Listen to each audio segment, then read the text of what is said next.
Hello, everyone, and welcome to episode 14 of A Yank on the Footy. I'm Craig Wessels from Sandusky, Ohio, and I'm glad that you're listening. In my most recent episode, I started with the following statement. Ladies and gentlemen, we are on the precipice of a historic footy season. Maybe. Well, it turns out that I was unfortunately more accurate than I sure as heck wanted to be with that. But reality has set in.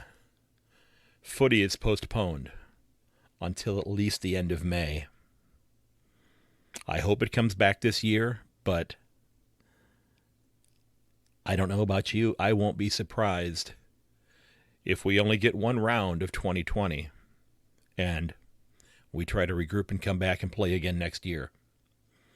It's sad. It's not something we want to hear, but it is reality because this pandemic is impacting every country on the planet. It is impacting the livelihoods of many, many people.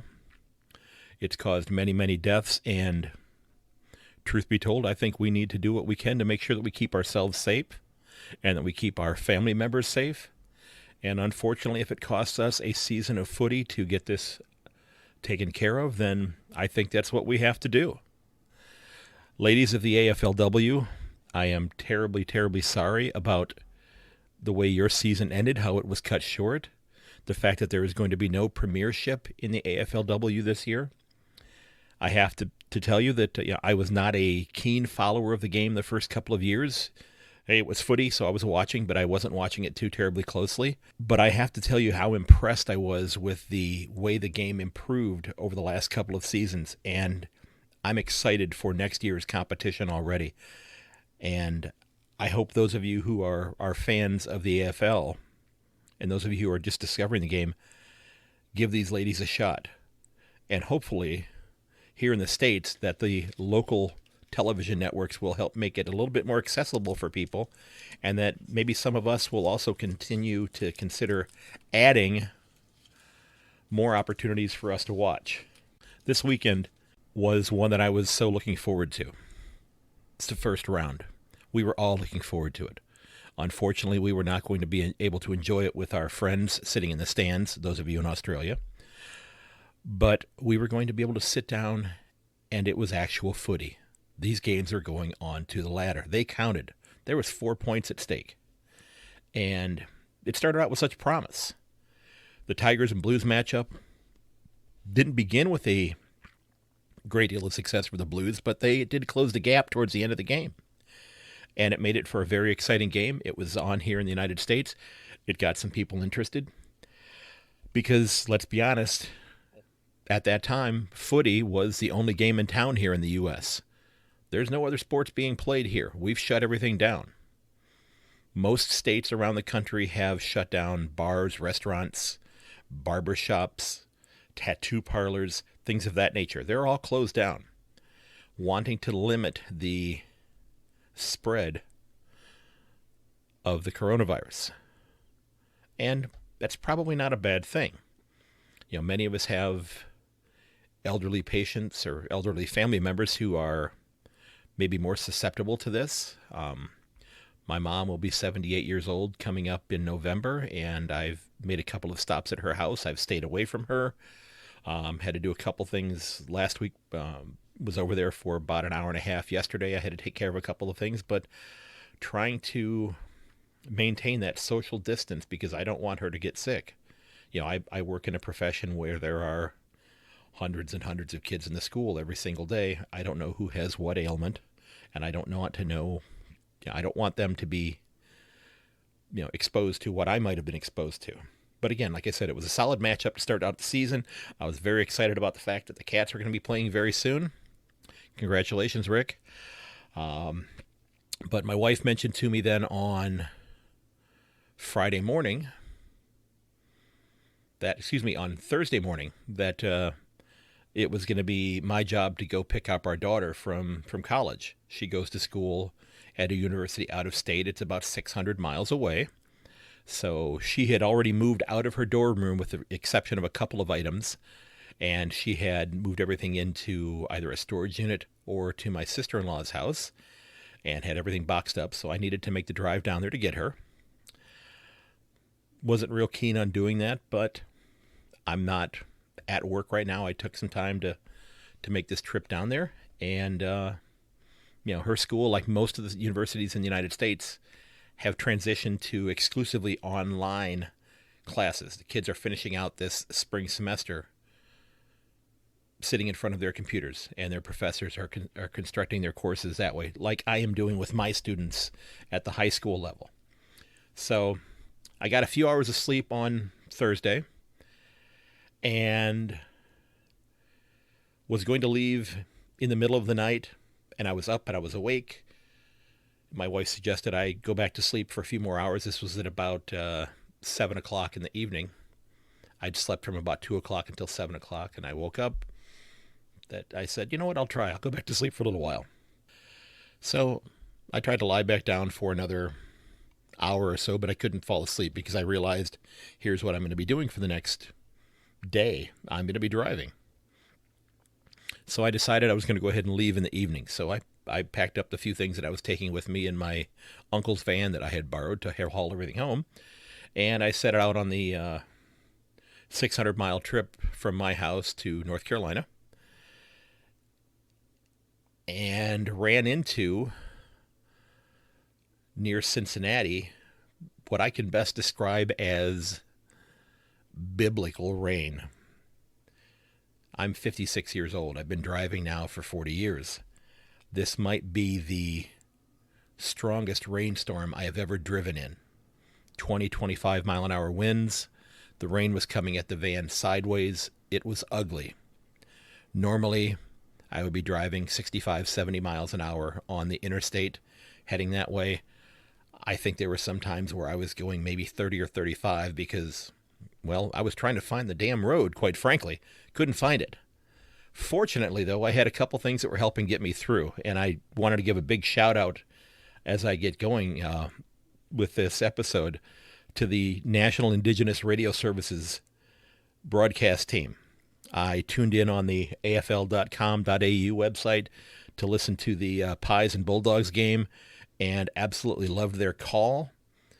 That got me through 2 hours of my trip, which wasn't very much distance because it was how far I was driving, or how slow I was driving, I should say. But they helped me out tremendously. And gentlemen, I thank you for providing me with that to hold on to listen to as I was driving. I then switched over after the game was done to a podcast that I listen to quite frequently called True Crime Garage. And they don't need a plug from me because they are a terrific podcast. They have lots and lots of listeners. But if you're not listening to True Crime Garage and you like true crime type stuff, I strongly encourage it. They did a 6-part episode on a case from the early 90s in Shaker Heights, Ohio, which is about an hour and 10 minutes from where I am. And it was absolutely riveting. So big shout out to Nick and to the captain. I like your jib, Captain, for helping keep me on the road for the rest of that trip. So, gentlemen, truly, truly thank you. So 27 hours after I leave the house, I'm back home. I get settled in the house, get everything emptied out from the van. I told my daughter, I said, head on in the house, take your betta fish, which she transferred home in a gallon-sized Ziploc bag inside her little fish bowl. His fish bowl, I'm not sure. I didn't check the gender of the fish. I'm assuming it's a guy, but I don't know. I think that's what the little Siamese fighting fish tend to be anyway. And I said, take that in the house. I'll haul everything else inside because you're tired. You've had a long day. I'm already cold. I'll get it in. So I emptied everything out of the car. She helped bring things in off of the front porch. So it was a good thing. But the fish survived the trip, and he's doing well. But I finally settled in after I got home for the last couple of minutes, and I turned on the TV, the last couple of minutes of the game with the Dockers and the Saints playing. And it was a dynamic finish. It was the last 2 minutes of the game. And once that was done, I turned on my computer and I hopped onto Twitter, which I had been looking at a little bit on the drive home because my daughter did do some of the driving. Thank you for that. And I was amazed to see what was out there on Twitter. It was what I was hoping to have happen with the result of this podcast, but not in these circumstances, of course. I was not hoping for a pandemic to help Americans discover the game of Australian rules football. But Americans were discovering it. Some were tweeting about it. Many were tweeting about it. A former National Football League player, Pat McAfee, who has a great following with his show, tweeted about it and got a lot of people interested. I saw tweets left and right of people asking about the game, wondering about it. And again, by this point in time, I had been awake for over 30 hours, and I tried to respond to several of the people who were tweeting about it. If I responded to you, I hope you're listening. I hope you continue to listen. But it was fun to see the reaction from some of these people and how interested and excited they were about it. So I started directing them towards the YouTube video on what is the AFL, and towards my podcast, and towards Rosanna's AFL Obsessed podcast. I didn't mention Rick's podcast yet, but I'll highly recommend that one to them as well, just to kind of get a little bit more exposure to the game. And as I'm watching all of this transpire, and I'm interacting with these people, it's telling me that we are craving something exciting like this. Now, unfortunately, it's in this type of a situation. Will this excitement about footy be there when it comes back in the summer, our summer, if baseball is back? I certainly hope so. Because not everybody's a baseball fan. I am, but not everybody is a big baseball fan. Some people are just football fans, and they're looking for something like that. That's terrific if they are. But I hope that the interest still continues long after this pandemic is done. I think FS1 might find that they have a great opportunity to market this game to people here in the United States. Okay. Now, I got a direct message on Twitter from a gentleman by the name of Matt Dean. And Matt, I appreciate you sending this to me. But right before Matt had sent out this message to me, I'm watching the reactions to people online, and I'm seeing what's happening to I've seen what's happened to the games here in the States. They're shut down. There's no NBA. There's no NHL. College basketball is done. The entire college baseball season is done. Track and field. There's nothing. It's over. Well, it's suspended for now. Maybe it will come back, but let's be realistic. It's probably over for this year until they get a handle on this virus and they get it eradicated, which I hope and pray happens very, very soon. But as I'm watching all of these reactions and the excitement and the anticipation and I want to know more about the game. What team should I support? Now, if you remember back in episode 1, I discovered fairly quickly on that you do not root for a team in footy.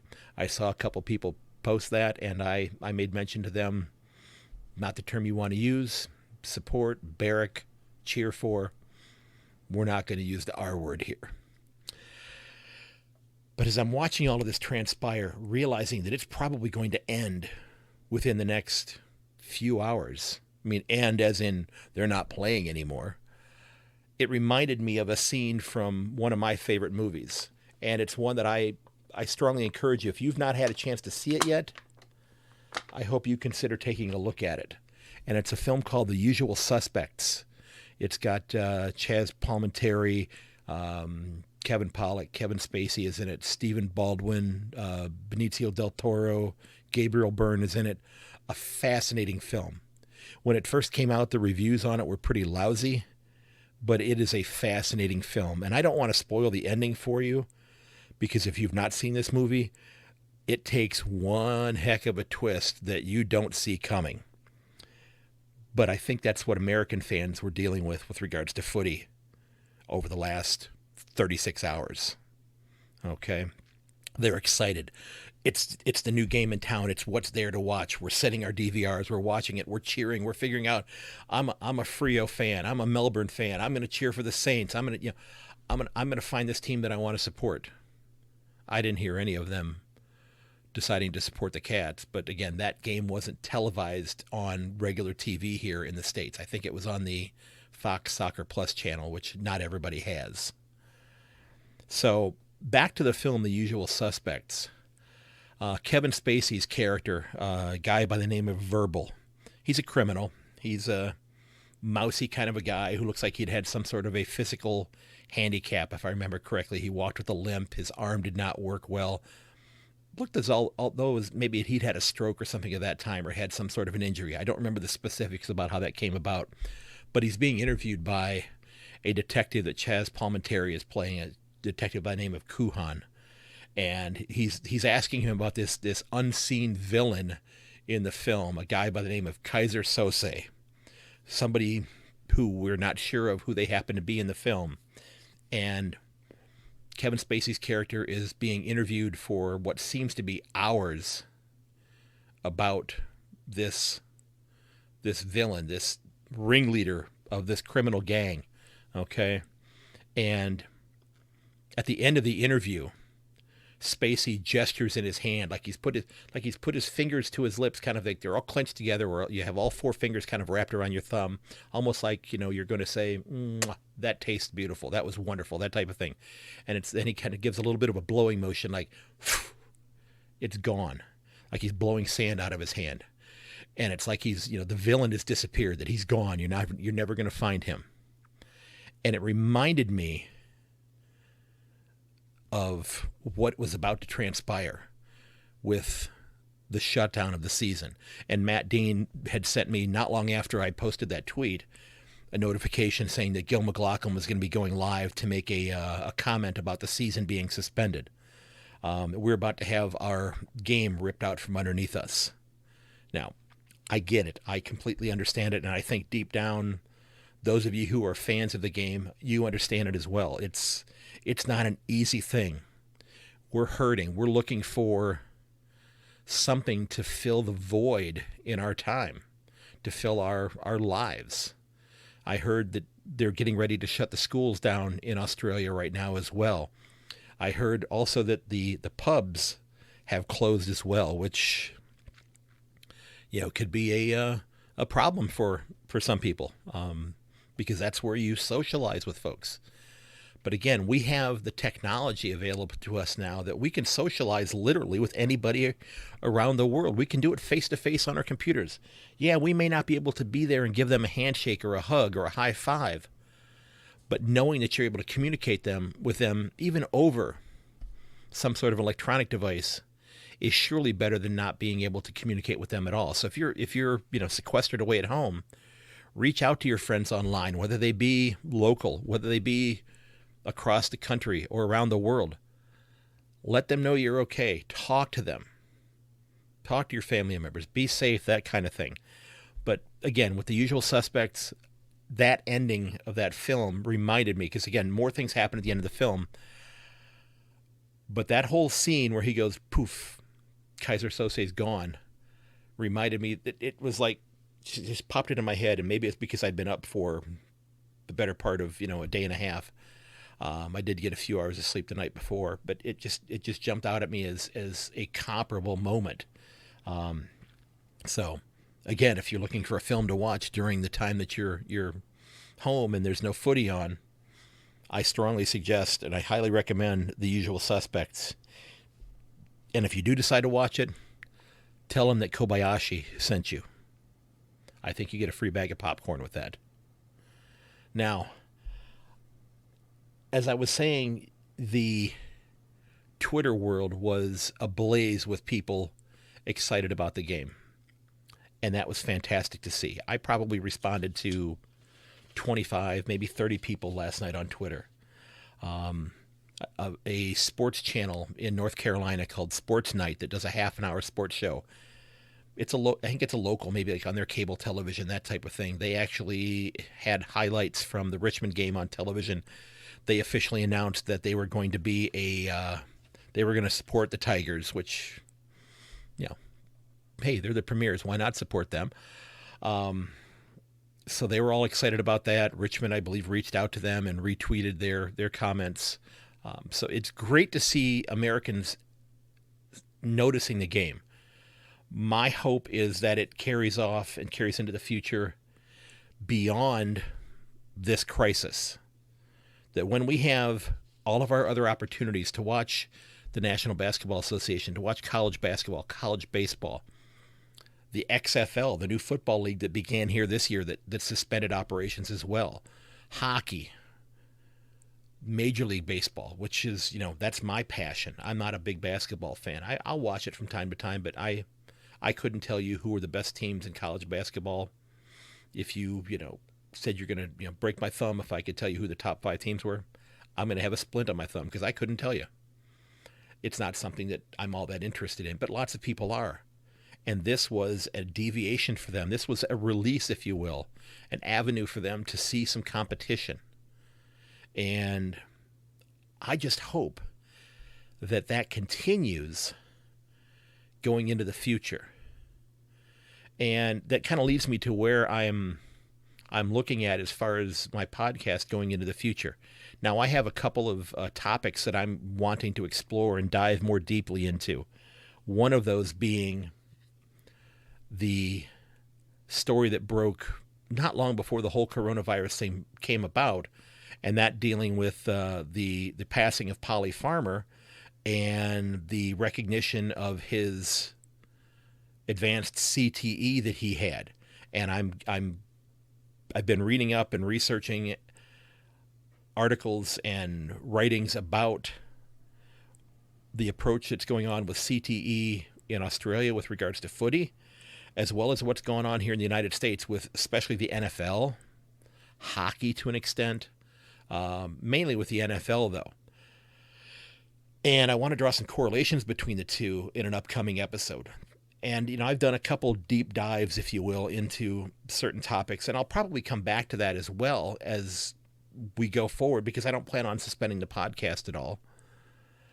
But what I would like to do is to really start digging into and talking with more fans in Australia to talk to you about why you are so passionate about this game, why it's something that other Americans besides myself should invest time in, that they should be excited about, because it is a dynamic, fun, exciting game.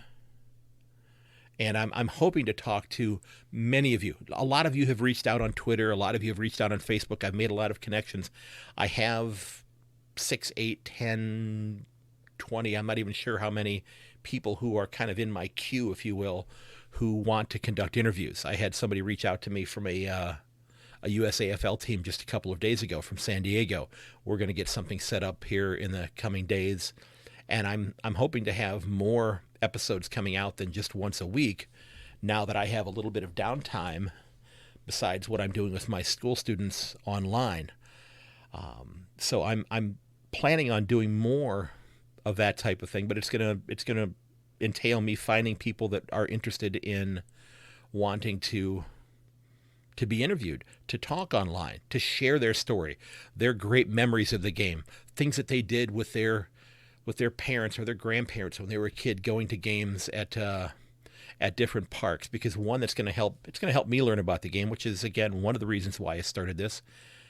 But it's also going to talk to American fans and show them how wonderful this game is and why they should consider investing time in this once the game starts back up here, hopefully in, about 8 or 9 weeks, give or take?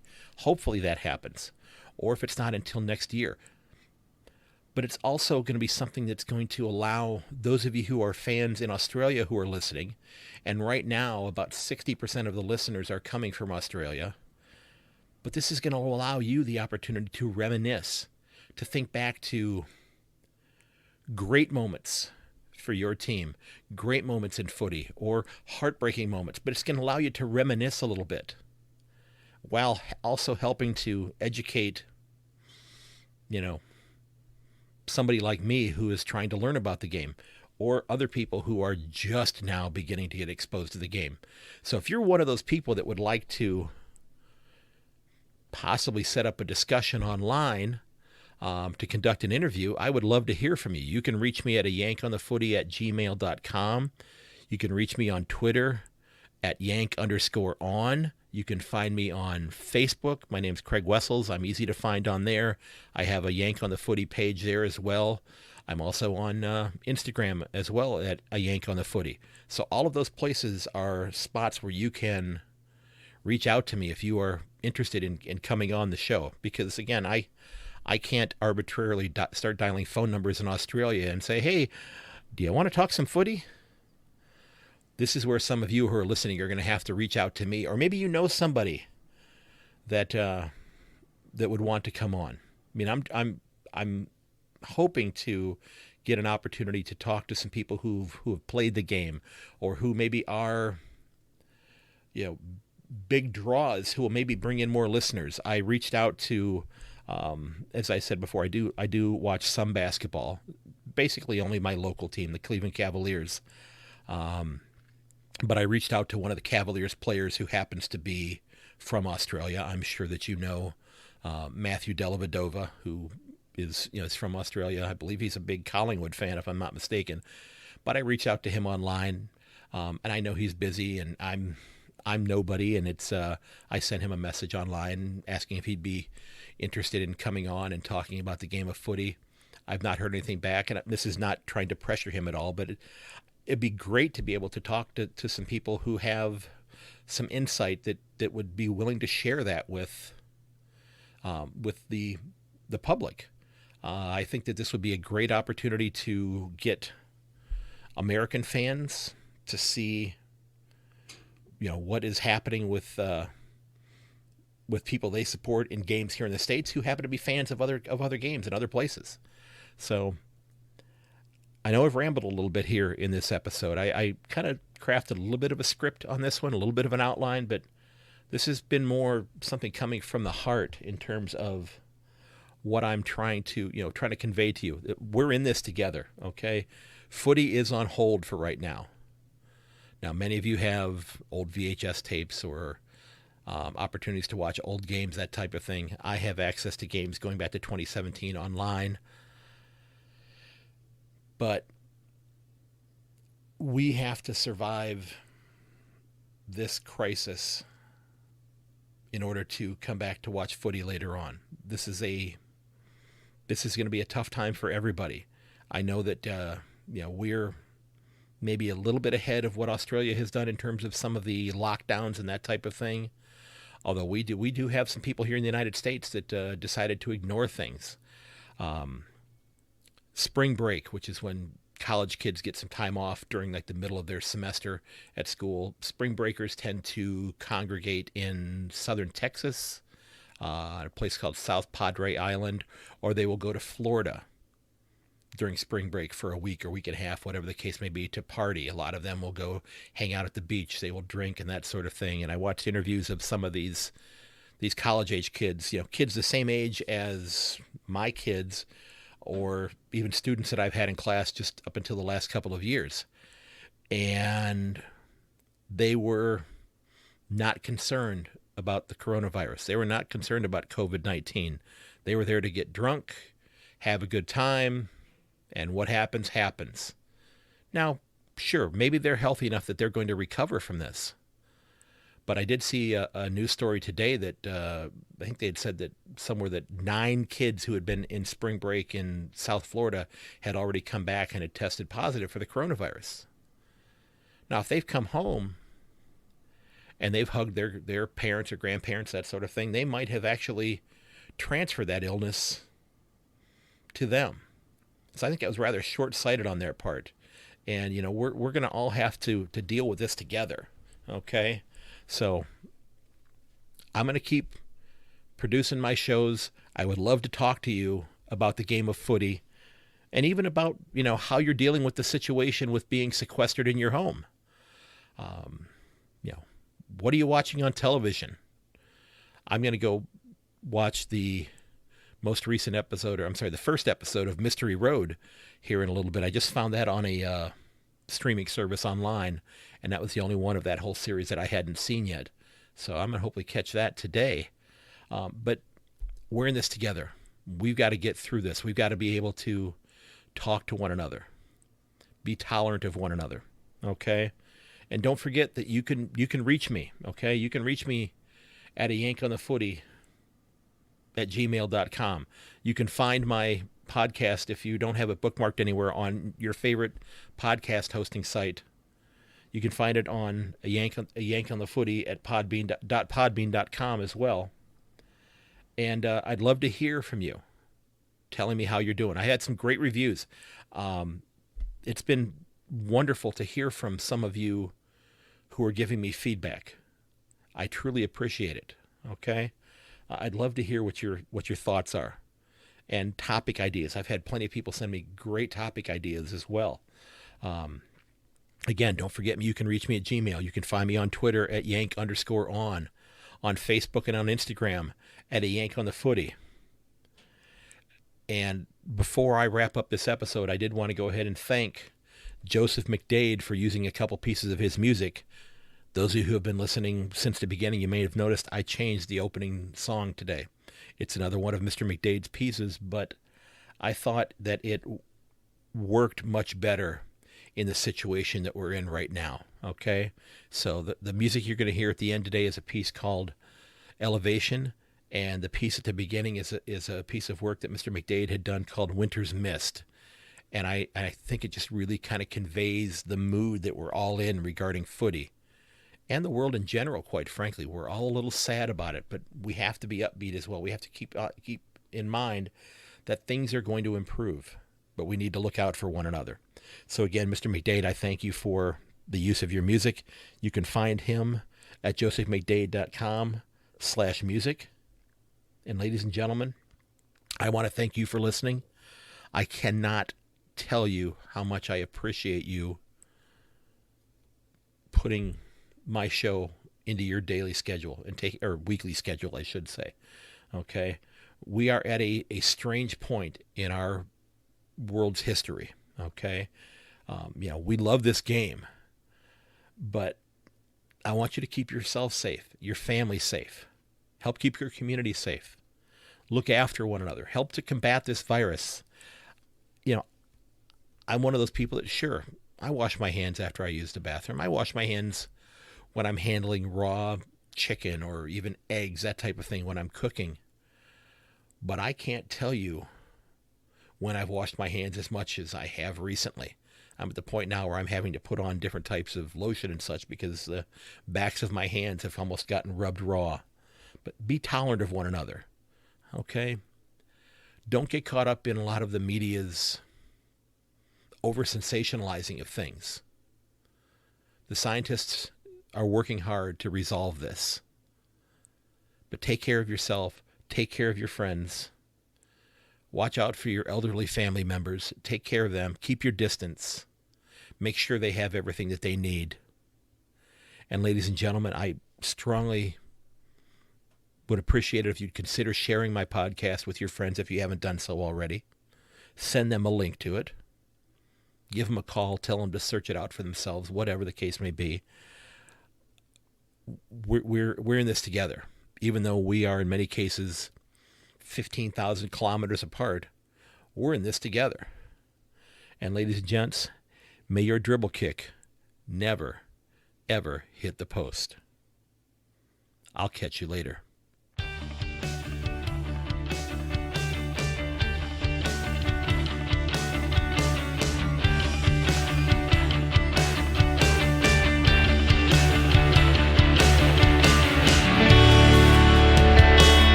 This has been episode 14 of A Yank on the Footy. Don't forget that you can reach me at yank_on on Twitter or at ayankonthefooty@gmail.com. You can also find me on Instagram and on Facebook at A Yank on the Footy. Again, ladies and gentlemen, thanks for listening. I truly appreciate it and would appreciate it if you'd consider sharing the podcast with your family members. Goodbye, and stay safe.